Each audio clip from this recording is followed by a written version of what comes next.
A 12-volt fully sealed lead-acid battery is supplied with the electronic power lift. The flashing amber light is a low battery voltage warning.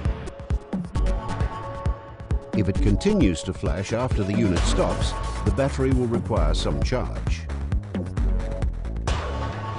A green light will flash on the right-hand side of the unit to indicate that the battery is charging.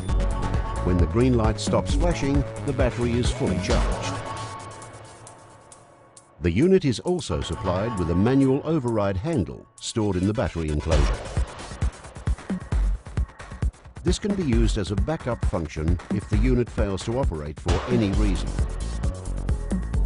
Refer to the owner's manual supplied with the unit to guide you through the operation and safety features.